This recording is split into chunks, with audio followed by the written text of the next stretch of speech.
Here's what's working on Instagram for rockstar real estate agents to generate business in the fall of 2024. Instagram, they are always tinkering, always changing. And if you're not paying attention to the trends and what's working, you could potentially be forfeiting and leaving on the table massive opportunity to build your brand on social, specifically on Instagram, and to generate leads. Something I'm going to get into in this conversation today is the power of DMs, because Instagram is a unique sort of social network because you have the power and reach of Instagram Reels. You have the level of conversion and driving conversations through your Instagram stories, and you have the close connections in DMs where you can be in true dialogues with prospective customers. It's really sort of a trifecta.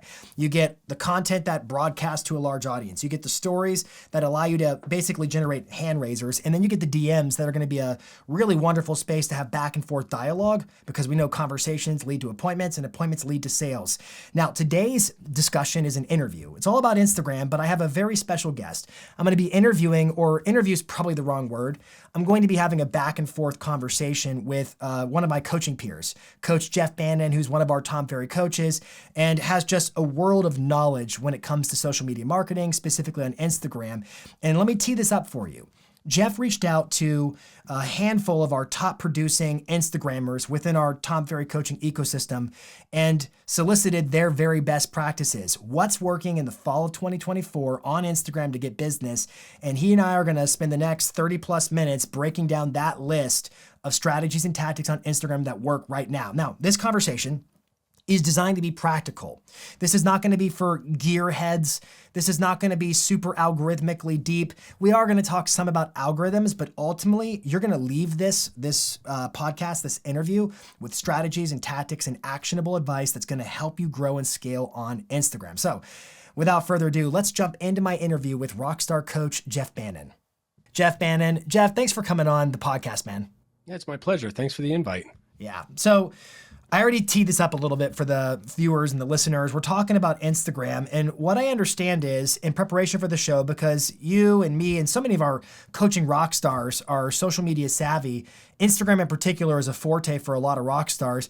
I understand that you have a secret, super duper top secret list from top agents in our ecosystem in terms of what's working right now on Instagram, and we're going to break it down together today. Is that right?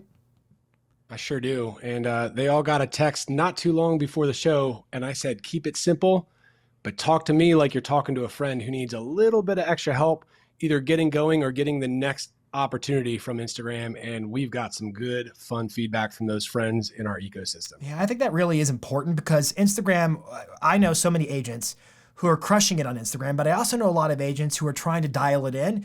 And at the same time, we have to respect the fact that real estate agents live busy lives. They're showing properties, they're working through contracts and due diligence, and they're trying to market their businesses. And so I love the idea that it's simple. I don't want to waste a lot of time because I know you have a ton of stuff to get through. So kick us off. What's the first one on your list? Instagram pro tip number one. Well, before I get into anything that any of my friends shared, what I can tell you about every one of the friends who I reached out to is ultra consistent. Okay. So no matter where you are, what you're doing, or what your strategy is, because there can be multiple different strategies. And if you then went and found all the friends we're talking about, they look way different and they're all getting business from Instagram, but ultra consistency over a long period of time. So you got to be committed. You got to keep going. And that consistency can look different. One of my guys who I'm going to talk about in a minute, he's once a week with this posting and once a week with this poll questions. Somebody else is saying it should be 2 to 3 times a week.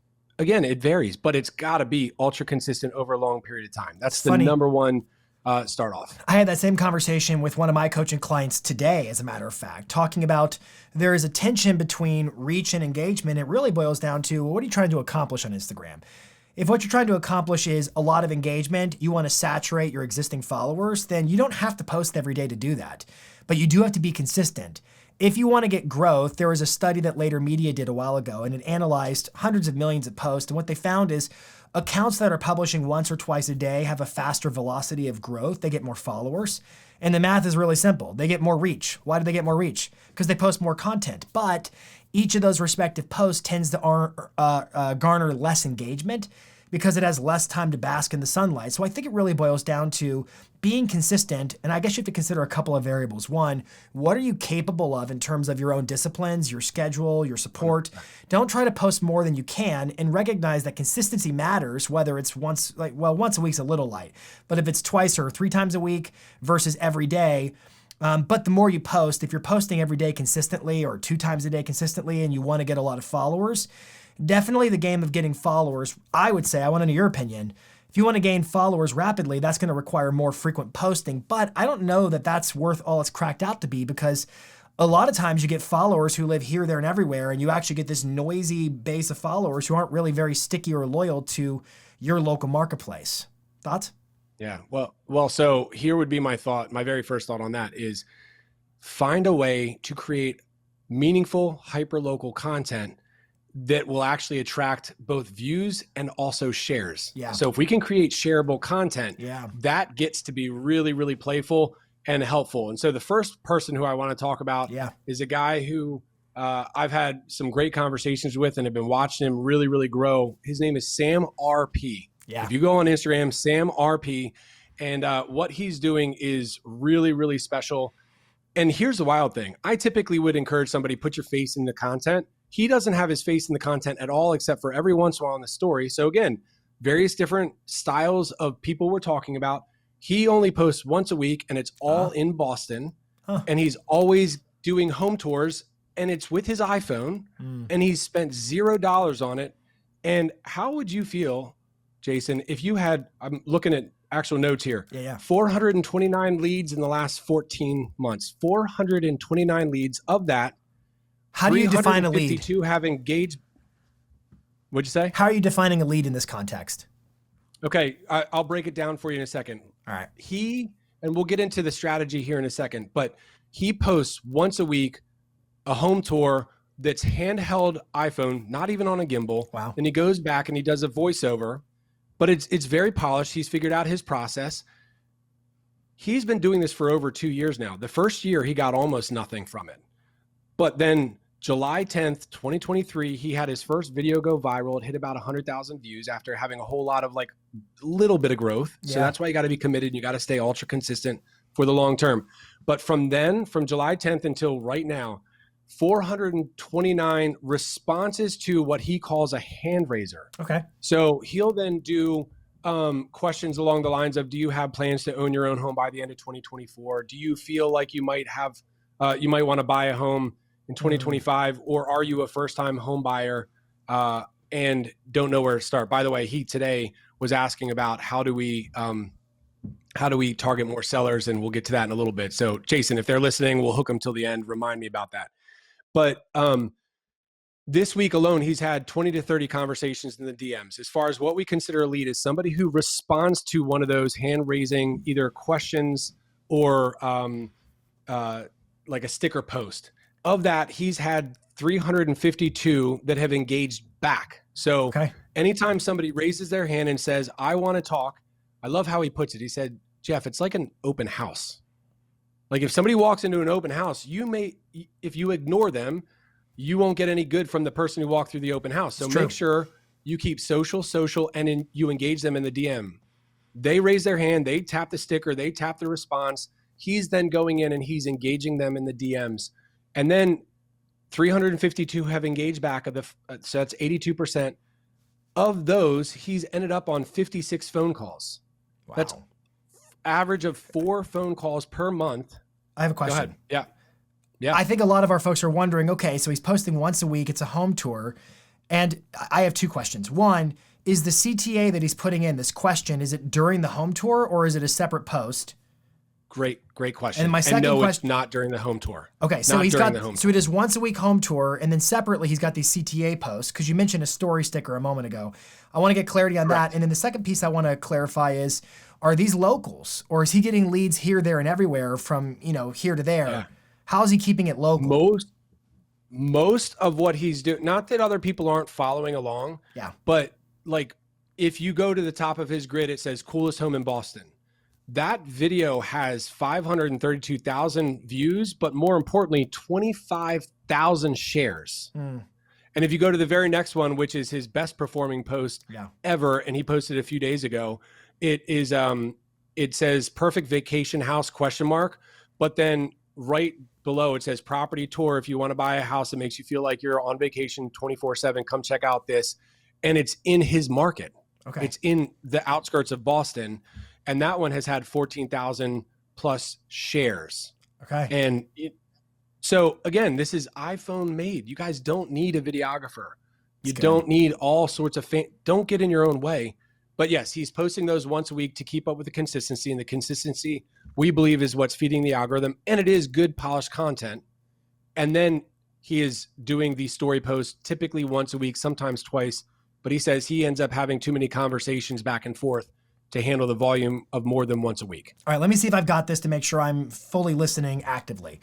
He's doing an iPhone shot video once a week. I'm sure he's good at shooting an iPhone video. There's a skill to doing it. And so you learn it, you get better at it. But I do agree with your point fundamentally. You don't need a fancy camera. I like fancy cameras. You don't need a fancy camera to be effective on social media. So he's got one video, a home tour going every single week. He appears to be very, very diligent in using keywords that are Boston related so that folks who are watching have a very clear grasp of, oh, it's Boston. And I think that creates a natural selection where not only does the algorithm understand that the keyword says Boston, but also people sort of self-select. Well, if I'm in Boston, I'm going to watch. If I'm not in Boston, I'm not going to watch. And the algorithm learns that, oh, the geography really seems to matter. So it seems like he's getting a lot of geographic distribution to Boston areas just by using Boston keywords in the actual video, in the caption, and so forth. So that's happening. And then in addition to the video he's posting once a week, he's doing one or two, we call these calibrated story calls to action, whereby it's a story. And give me one example of what he might ask in the story polls. Yeah, so one example is, are you a first-time home buyer and don't know where to start? Okay, so he's got all these people watching his video, he's now getting literally hundreds of thousands of views. And is it really that simple? He was just consistent. It's a home tour. He's not doing anything really super special. No offense, Sam, but nothing super special to garner 500,000 views, 400,000 views, and these videos that are popping off viral. I think so. He said to me, he was like, I got a little lucky. I got really consistent, worked really hard, and got a little luck. I've heard that a lot of times though. I mean, and it goes back to your central point. Hey, if you just keep doing it, keep putting in the reps, one's going to pop off eventually. You're going to have that wave to ride. And the question is, are you optimized and efficient and consistent to keep riding the wave? So it seems like he just keeps getting back on the surfboard to ride the next wave and the next wave and the next wave. And he has enough viewership, kind of a frothy viewership, whereby he can then call them to action or invite them into a conversation. He uses his Instagram stories. He uses the story sticker that has either a quiz or a poll or a DM me, and he calls them into a conversation in his DMs, and he asks them calibrated questions. And a calibrated question for those watching or listening is, it is a close-ended yes or no question, but it's asked strategically. It's calibrated in the sense that I want you to say yes or no because I'm separating who's in market from who's not in market to potentially be a first-time home buyer or whatever his other calls to action are. Did I get it paraphrased sufficiently? I think you're nailing it. And should we talk about the one that we gave him today that he's going to start using to try to prime some sellers? I don't think anybody's going to really care about that on this show. They don't care about it. I'm just kidding. Wink. Maybe not. Yeah, of course. Tell him. Tell us what it is. So I gave him two thoughts today that I think anybody could use, especially once you get some of this momentum like he already has. Yeah. And not sure where to start. Sell first and then buy, or buy first and then sell. Ooh, that's good. Wow, what a great one. Or similarly, yeah, any play on that, all of a sudden you're going to get a smaller group of hand raisers. I'm sorry, was it a question or a quiz? Was it like a poll with an A, B, C type of option? You can go either way, and I don't think there's a right or wrong. Yeah. I think that giving them answers to answer is a whole lot easier than asking them to fill something in. I agree. I think the poll. People are lazy. Yeah. Yeah. People are lazy. What an interesting question. So give us the question one more time. So are you confused? Should you sell your home first and then buy, or buy your home and then sell? And what everybody watching probably knows, I hope you know. If you don't know, you're about to find out. When somebody fills out one of your poll questions in your Instagram stories, they can choose A, B, C, D, whatever options you give them. So you can present them with, oh, you should sell and then buy. And then option B is you should buy and then sell. Option C is whatever variation you want. You can respond to anybody who takes your poll because it will leave a fingerprint that, oh, they did your poll, and you can message them and say, hey, I love your answer. You're in the majority. And then you can ask a question. Hey, are you thinking about doing this? Do you need some information on this? What a great way to just get a conversation going. I talk about this a lot with Tom and with Jimmy Mack, and we just talk about, hey, if you can just spark more conversations. More conversations leads to more appointments leads to more sales. It is all about using whatever communication channels you have to drive that conversation. And that conversation is fundamentally happening on Instagram. I love that. So far, let me just kind of recap what we've covered, and then I want to get to your next lesson from your next client that you talked to. We talked about the need for consistency. You don't have to post every day. You can post every day. There is definitely a corollary between, generally speaking, those who post more frequently tend to get more accounts reached, tend to grow more, a little bit faster, but the growth can be a little bit untamed sometimes, not always local. I do want to talk more today about making hyperlocal content. You brought it up a little bit when we talked about its Boston home tours that Sam is posting. That Boston home tours is like, if you don't care about Boston, keep out. And so the people who are watching it are sending signals algorithmically that Instagram can infer that, oh, it's people who are in this proximity who care, therefore recommend it and suggest it to people in those areas. He's just doing one a week. I think that's crazy, by the way. I think it's crazy he's only doing one video a week and getting that much performance. Do you mind me asking, I don't know if you know the answer, and if you don't, it's fine, you don't have to look, but about how many followers do you think he has? He's over 21,000. He's adding 12,000-ish per month over the last 5 or 6 months. Wow. Yeah. Okay. But again, keep in mind, and we've talked about this, and I know you've talked about it here before. Yeah. All the algorithm is, everybody's like, what's the algorithm? All the algorithm is, can you keep people's attention on your content? That's right. Well, in fact, you said it's two things. One, it's can you keep their attention? So that's going to be measured by watch completions, views, and so forth. But you also mentioned shares. Shares. So Missouri did a comment. He's the CEO of Instagram, and I've talked about it here before. They did an update in the last few months where, and in fact, this has been the case for some time now, but they disclosed that it is the case. The number one algorithmic factor that will determine if your next video or your next reel or your next post is going to go viral is what they're calling cents per reach, which is if 1,000 people see your video, how many of them shared it? They hit that little paper airplane icon to DM it to a friend, because the advantage Instagram has over TikTok is fundamentally in the DMs. And so they're going to exploit their advantage by making a key metric, shares. I read a stat, and this is hard to fathom, but I read that there's 1 billion shares through Reels every single day on Instagram. It's a hard to fathom stat, but whatever the number is, it's a lot. And so you can see that Instagram is pressing their advantage. So you have to ask the question. I'm asking you, I guess, Coach Jeff, what do you think, what kind of content is indeed shareable on Instagram? Oh, this is one of my favorite conversations to be having. And you were talking about hyperlocal. So let's go right to the next person who I want to talk about. You read my mind. Take us there. So our friend Alyssa, who the three of us actually shared stage a few months ago, talking in front of a whole lot of video creators, but Alyssa Kernut, if you're not following her, you should. But she just has a super playful way about her. And as we've discussed and as we're working together, she wants to be the breaking news for things that she cares about. By the way, this is crazy. She's now getting some influencer opportunities, and she got hit up by McDonald's recently. Interesting. That is not the right. I was like, did you not hyper local, right? But it's wild what can happen when this starts going on. I was like, you still want to sell houses? She just laughed, and she was like, of course, that's my main focus. But she's had multiples that have had multiple shares. But one in particular was 8,700 shares. Wow. And all it says, here's a sneak peek of a new underground social club in downtown Spokane, which is where she lives. Yeah. And she does just a super sweet thing. And by the way, not that you wouldn't share that to somebody out of Spokane, because if you have a friend who you like to go to this sort of thing and they're out of the area, you might share it. But most of the shares are local shares. Definitely. This particular piece of content she put out a while ago when she only had about 3,000 followers. Now she's up to like 16,000. Wow. This particular single piece of content with 8,700 shares got her 3,000 new followers. Now, can I ask you a question? Yes. Was this hyper-local reveal, so she was announcing or revealing about this new underground, I think you said underground, like nightclub or whatever in Spokane. That definitely checks the box of hyper-local. Yeah, speakeasy. It definitely checks the hyper-local box. And you're right to insinuate that, hey, 99 times out of 100, locals are going to share this with other locals. It could be that you've got a friend who's an aficionado of speakeasies in New York, but that's improbable.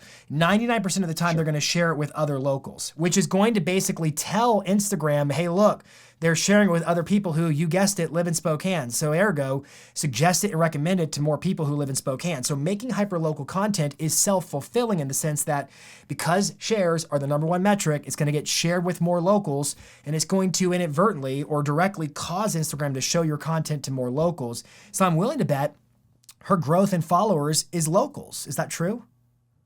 Yeah. Almost all. I think she says about 80% of her followers, as far as she can tell, is local. That's remarkable. Wild. That's a remarkable statistic, because one of the challenges we started seeing, like when we first started seeing agents become influencers, was they had this it was a problem. They got all this celebrity and fame on Instagram, but they didn't quite know it was noise and distracting. And so the shift to hyper-local content has helped sort of put a dome over where the growth occurs so that the growth is strategic and it leads to your business having more influence locally. What she shared, was it a reel? Was it a carousel? Describe the piece. Yep. Yeah. So she is almost all reels, and then she's regular in her stories, but like the shareable content. And we say that reels are for reach and growth. All right. Stories are your hand raisers. That's actually from the Sam conversation. So reels are for reach and growth. Stories are for engagement and kind of where the magic happens. Yep. As far as where you're bringing people in, or like the open house. I agree. Sense. And if we had more time, there's an explanation for it, but he's right. Keep going. And so I mean, you're going to stop me when we're done, but we have so much more we can get into, but briefly, just what she does. She doesn't only do that, because if she only did that and she never shared about homes, people wouldn't know that they can reach out to her about homes.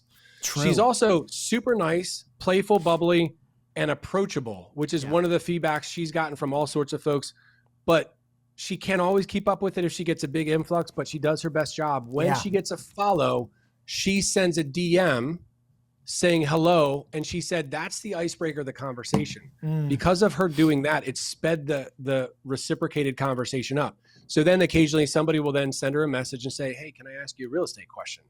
And we're, as agents and coaches of agents, we're kind of chuckling and saying, of course, please, we want you to. That's why we did this. Yes. But these folks don't know that. And so they're saying, can I ask a real estate question?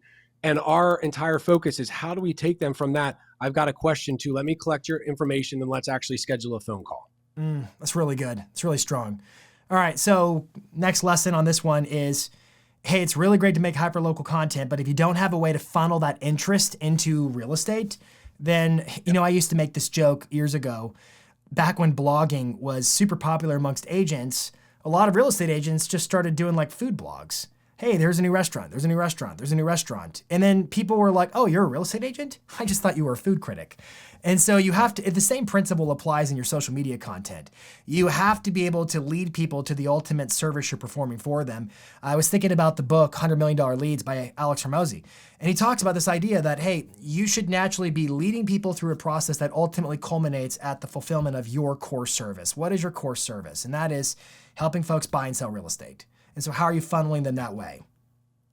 This is good. So this guy, Roland Osage, I opened up my app today. He's the first one that pops up. Inside of the first 4 seconds, I'm literally laughing out loud at the piece of content he dropped the day that we're recording this podcast. It's a listing video. He literally, like, we were going back and forth a little bit. He said, home tours, there will always be homes to tour. Homes are our undeniable offer, quoting Alex Hormozi. Yeah. Homes are our undeniable offer. Absolutely. And he said, to me, cringy, funny, entertaining always wins and creates more shares and engagement. I think tailored, professional, stiff, or even flashy, et cetera, is kind of all on its way out in our industry. And then I asked him a couple other questions, but he's on Instagram and he does great work on Instagram, but he's selling homes largely because TikTok, probably a conversation for another day. But it's been so much fun to watch him just really push the boundaries on the creativity and then also be very, very present in his conversations. So that's another one. Do you want to say anything here before I rapid fire? So I have a question about his videos. I've talked about his strategy on TikTok before. A lot of his videos are, it's him touring homes. And I've used the example of, imagine you asked your real estate agent to go tour a property because you're not in town. And so they go grab their phone and they film it. And like, you can see their hand pointing to stuff, but you can't see them. It's just touring the property. And he has a whole shtick where he does that, touring previews of other homes. And it creates this simulated effect where it's like, oh, this guy's so good. I want to tour homes with a guy like this. He's so insightful. And he'll touch the fireplace and he'll pull on the wall sconce. And it creates this desire within you when you're watching it to go want to see a house with him. And so I think those videos are highly effective at driving people into his messages and then demonstrating for them his expertise. One thing I'll say about Roland is he talks about real estate. He definitely talks about it. So I think that the way you characterize his view of what's shifting in terms of style of talking about real estate is a fascinating one.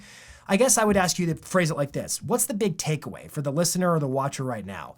Based upon Roland's comments, what should that inform them to think about with their strategy? Yeah, so I'll start by saying if you go and follow along with Roland, he's one, in my opinion, one of the most creative marketers who I personally know. Yeah. Do not get stuck on that.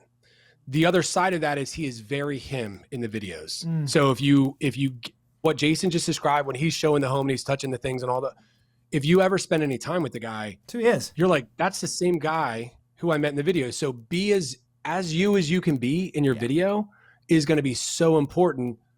And then have a little fun with it. Like let your personality out, because when you let your personality out, you'll make the people who are supposed to laugh and follow along laugh and follow along. I think you've got to have fun with your videos.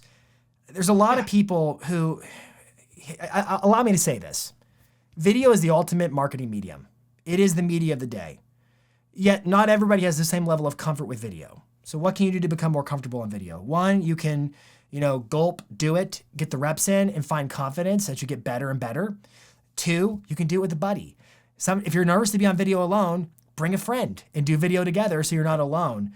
I was having a conversation with a coaching client. We were auditing her videos. And I noticed a stark difference between a couple of these videos and then we looked at a couple of more. I was like, you're so much more casual in these videos.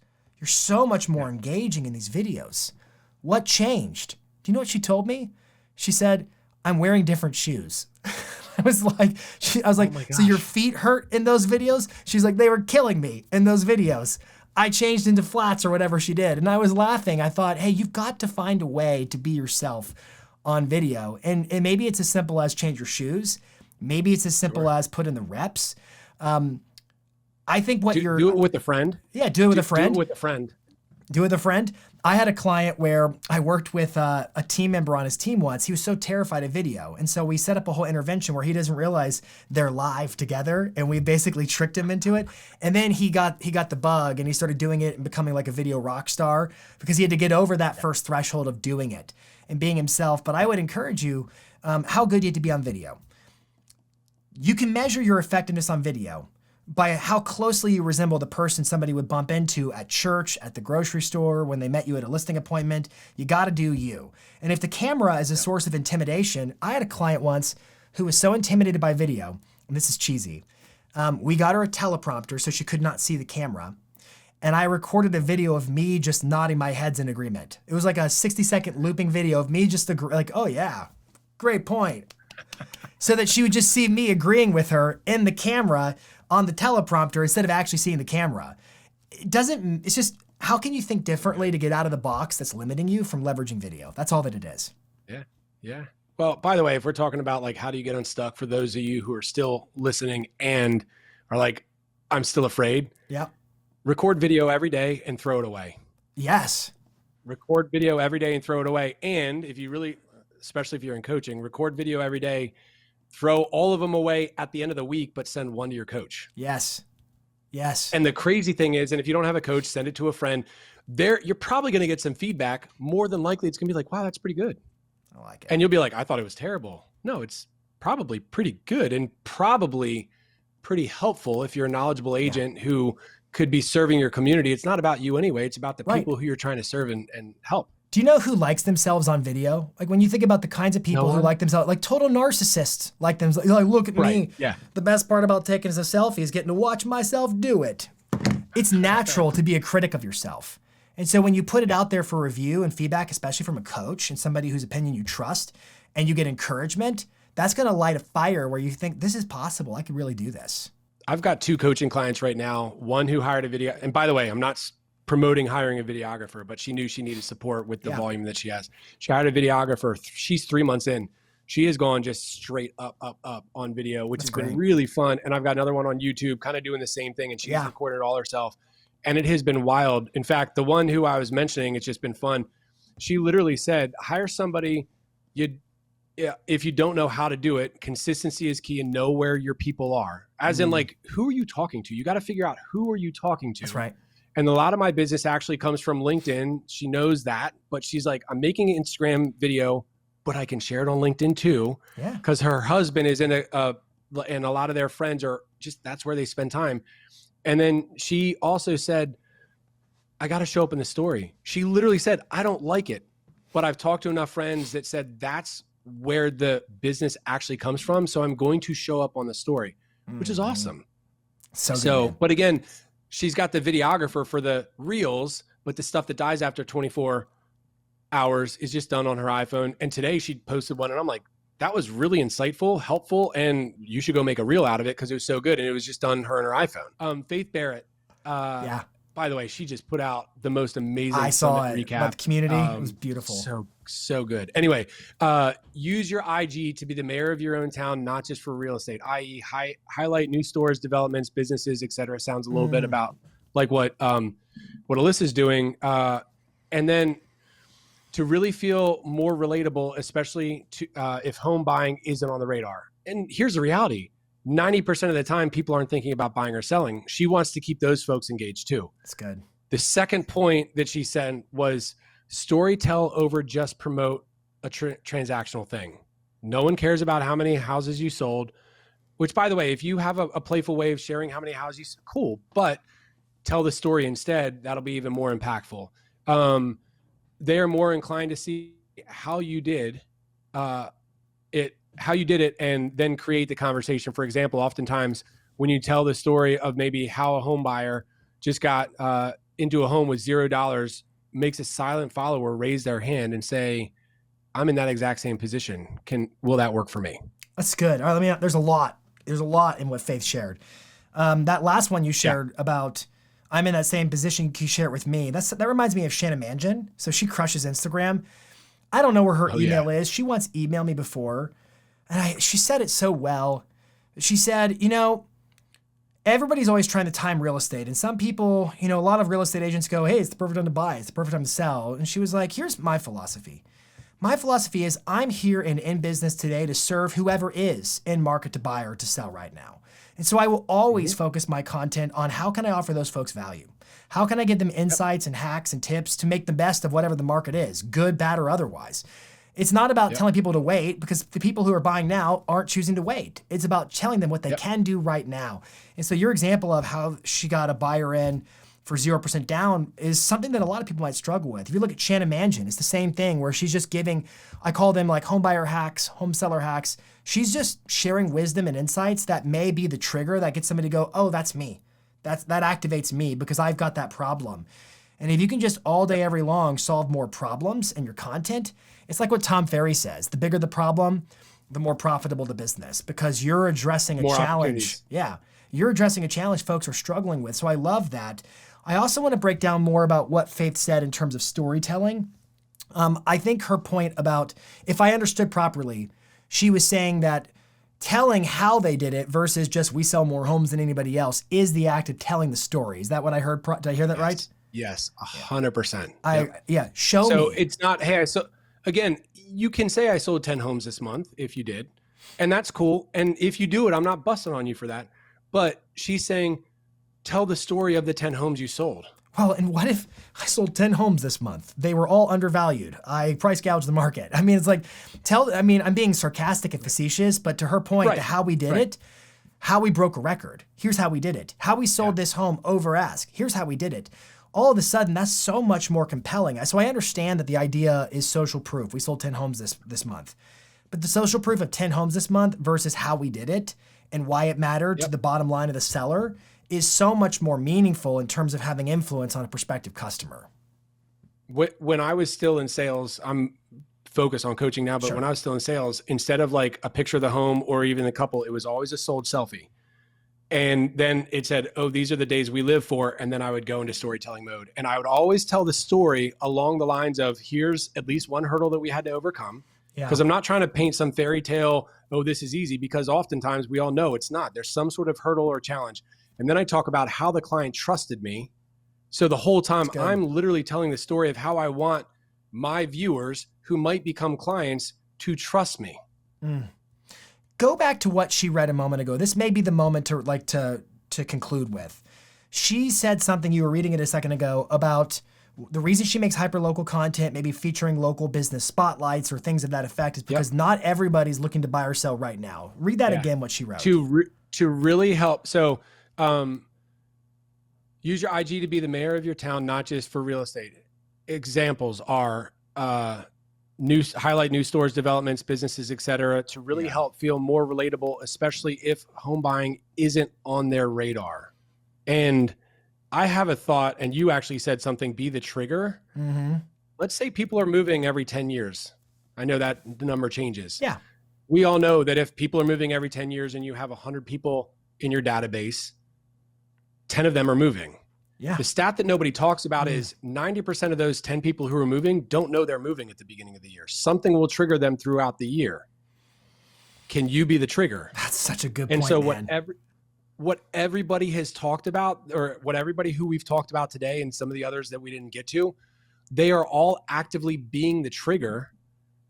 But again, what Faith said, which is what the point you were trying to make, and I'll let you tie it down in a second. She can't be the trigger if they're not following her because they don't care about a home right now. That's it. So it's interesting because you brought up a lot of good points. Look, I'm the first to say, I'm very candid about this. I've talked to so many real estate agents who are afraid of looking too salesy on social media or whatever it is.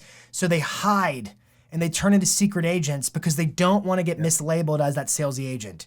And so the natural tendency of most agents is to, and I know this may be contrary to a lot of your opinions. Some of you might think, oh, no, agents are so salesy all the time. Actually, they're not. The vast majority, if you look at the data, one, the vast majority of real estate agents who are licensed don't actually sell any houses. I mean, I'm not trying to be mean. I'm just reporting the facts. Truth. Two, the vast majority of agents don't want to be mislabeled as salesy. I'm not saying that's the same groupings, but I'm just saying you have some people who are out there and they're, shamelessly promoting their listings or stuff like that. And I'm not here to judge them, but they get the reputation that is applied to what other agents don't want to be mislabeled as. Anyways, where I'm going with this is, so they don't make content that's real estate focused. I do not want to encourage a listener or a viewer to not make real estate focused content because I think that for most of you, you probably need that push to say, yes, it's okay. However, I also want to reinforce what Faith just shared as a powerful principle.